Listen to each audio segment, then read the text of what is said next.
I'd like to call this meeting to order. This is a meeting of the Huntington Township Zoning Hearing Board, and we're here tonight to render a decision on the application of Elvin B. Miller III, who filed an application requesting variances from several provisions of the Huntington Township Zoning Hearing Board as it relates to his property at 6745 Old Harrisburg Road. My name is Dave Reinecker, and I'm the board's chair. The other two members of the board are seated next to me. They are Tom Hart Jr. and Doug Spielman, both residents of Huntington Township.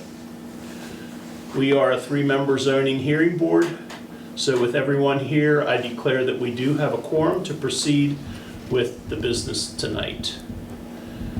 Also seated here in the front of the room are Deb Zepp, our stenographer, and board solicitor Matt Teeter.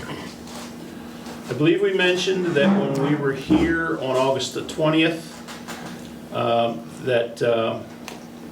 we wanted to announce that the board held an executive session in this building on September 3rd, 2025 at 7 p.m. And the only people present were the members of the board and our solicitor. The purpose of the executive session was to engage in a quasi-judicial deliberations as permitted by Section 708A5 of the Sunshine Act. At this point, I'm going to ask our solicitor, Matt Teeter, if he will summarize where we stand procedurally and considering the zoning application filed by Mr. Diller. Matt. Okay.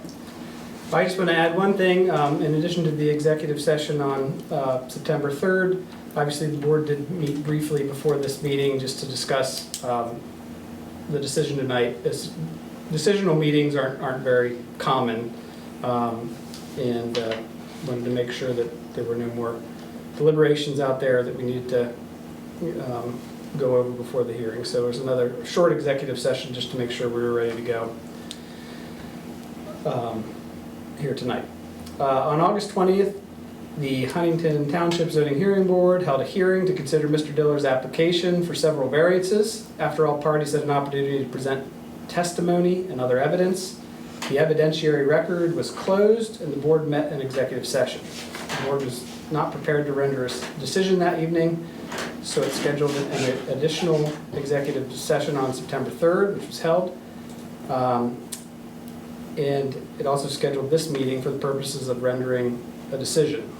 The board will not receive any additional testimony or evidence this evening. After I'm done speaking, Mr. Reinecker will ask if any member of the board would like to make a motion on Mr. Diller's application and the variances he requested. And the board will vote on the motion or motions.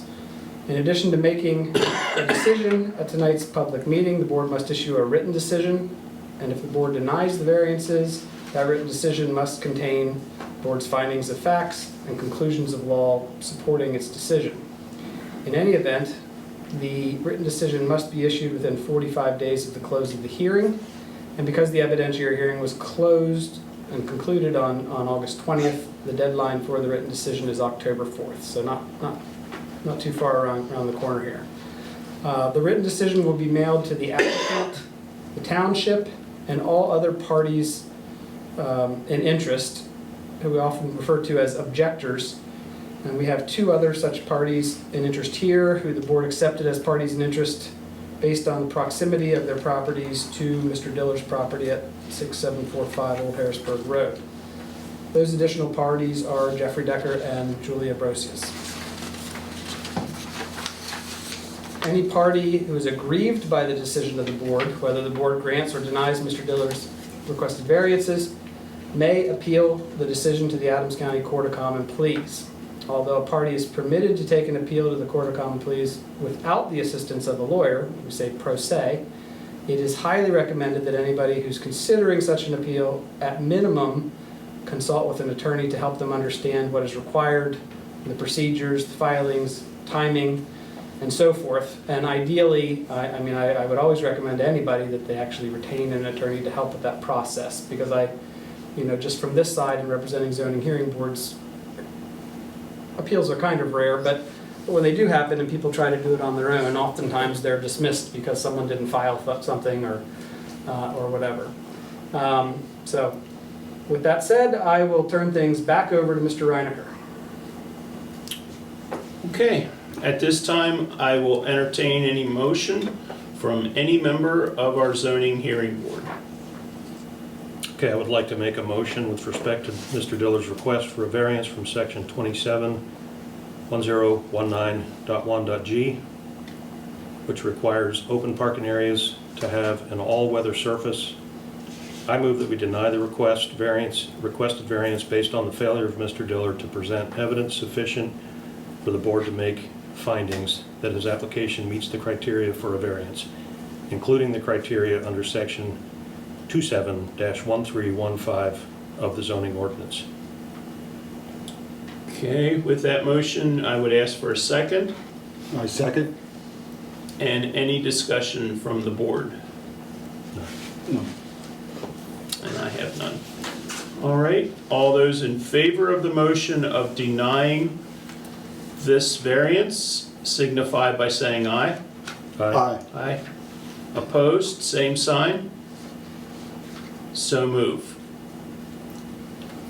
Any other motions? At this time, I would like to make a motion with respect to Mr. Diller's 3 remaining requests for the variance, all of which are requests from various subsections of section 27-1155 of the zoning ordinance. I move that we deny these remaining variance requests and that, in support of these denials, the written decision contain the following findings of fact or conclusions of law. First, the use proposed by Mr. Diller, as described in his application and in the testimony and evidence presented at the hearing, is a sawmill operation, as that term is defined in section 27-302 of the zoning ordinance, which is not a permitted use in the commercial industrial zoning district. Second, because section 27-1155, or the zoning ordinance, is only applicable to a retail store, sale, and office use, which is not the use that Mr. Diller is proposing. His request for variances from portions of the section 27-1155 must be denied. Third, even if section 27-1155 was applicable, Mr. Diller failed to present evidence sufficient for the board to make findings that his application meets the criteria for a variance, including the criteria under section 27-1315 of the zoning ordinance. Okay, we've heard the motion. Is there a second to that motion? Second. Okay, any discussion on the motion? No discussion. No. Okay, all those in favor of the motion of denial signify by saying aye. Aye. Opposed, same sign. So move. Any other motions? A third motion I'd like to make is I move that we direct our solicitor to prepare a written decision consistent with the foregoing motions and votes of the board, including any specific findings and conclusions specifically to include in the motions. Is there a second to that motion? Second. Any discussion to that motion? No. No. No? Okay, all those in favor of that motion signify by saying aye. Aye. Okay, that's the conclusion of the hearing and a decision on Mr. Diller's application. At this point, I'd entertain a motion to adjourn this meeting.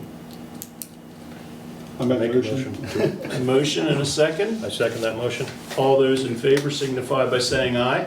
Aye. Opposed? So moved. Meeting is adjourned.